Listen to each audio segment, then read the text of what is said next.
Hi, I'm Corinne Lesh with EdScoop, and I'm here with Aileen Owens. Hi, Aileen. Thank you for being here. Thanks for having me. Yeah, we want to talk a little bit about, I know you have a very interesting background, and you're Director of Technology and Innovation in your district right now. So how did you move into that role?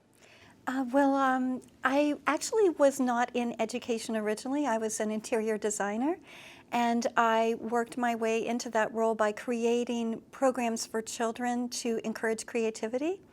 And so in time, a lot of the creative programs we were developing required new technologies. And as I was learning them, teachers started pulling me into their classrooms and asking me to help them do creative projects for their students. So in time, I went back and got my master's in instructional technology, and then started working for districts as instructional technologist coordinator, and then worked my way into this position. And how have you seen, technology in education sort of evolve since you started? Well, technology has evolved, but it's actually the conversation that has changed more.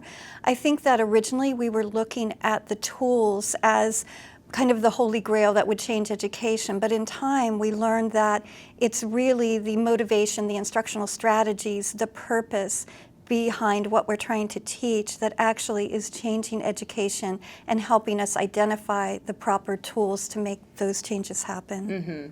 And you have a lot of interesting things going on in your district in South Fayette, right? And talk a little bit about some of the, success stories that are really close to your heart.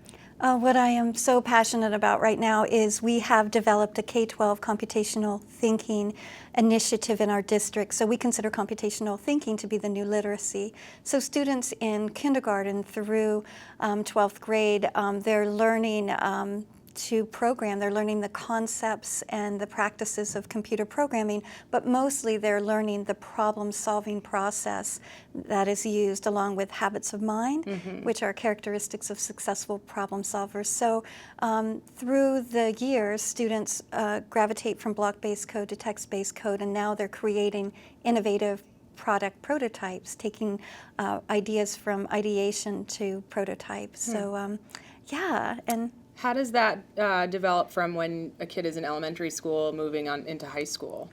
Well, as in elementary years, they start in kindergarten learning to program physical people through little mazes using code. And then they move into the virtual world with an app called Codable that looks the same as the maze we set up. And then through time, by second grade, they've learned Scratch Junior and Lego We Do Robotics. They've learned to change from coding into the virtual world into coding robotics to work.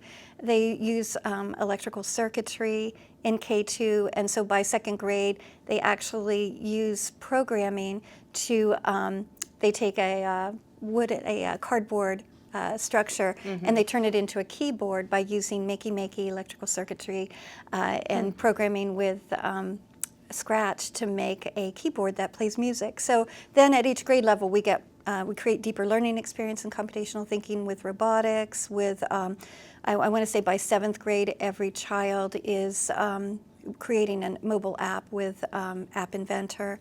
And we just have a progression that at each grade level changes.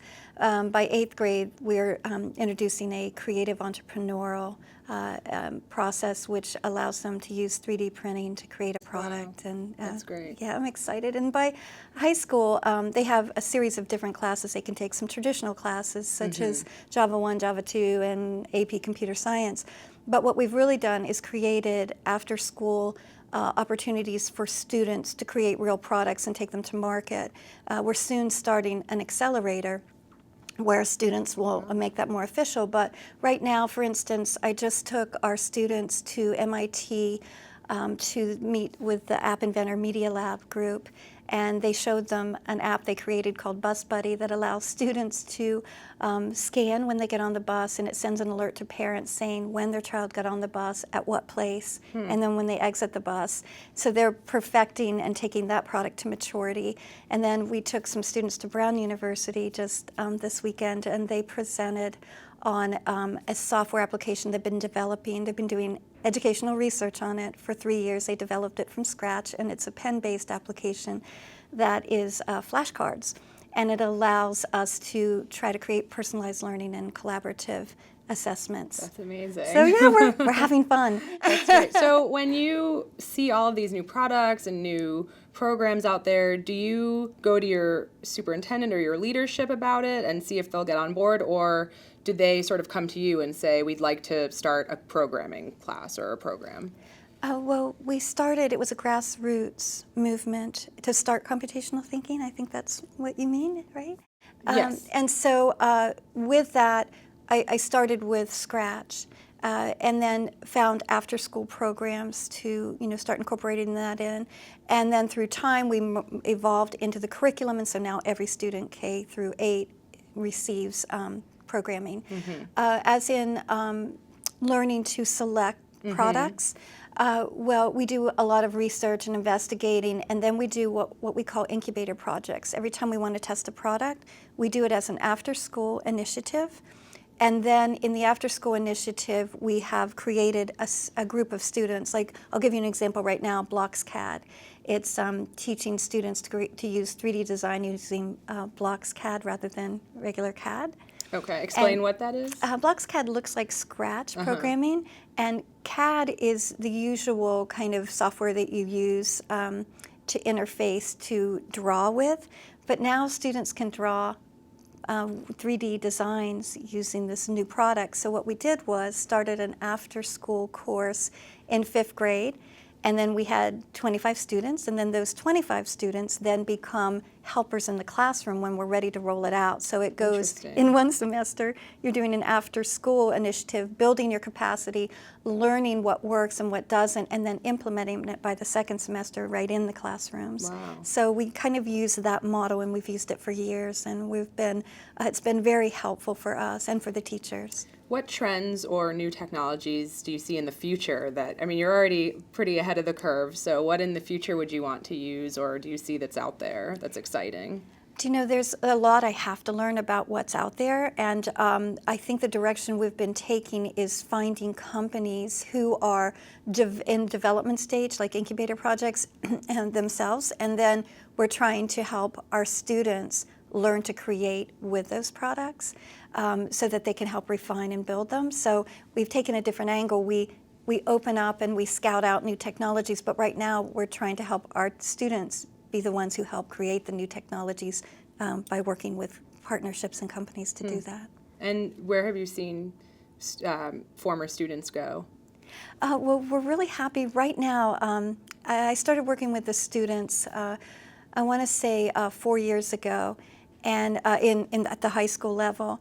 And we have had a streamline of students being accepted to Illinois University, and they were really very high in computer science, very high ranking. And so each year we've had a child accepted into Illinois. We have a girl who was accepted in computer science at CMU recently, which is a very difficult place to get into. Carnegie Mellon. Carnegie Mellon, and very excited about that.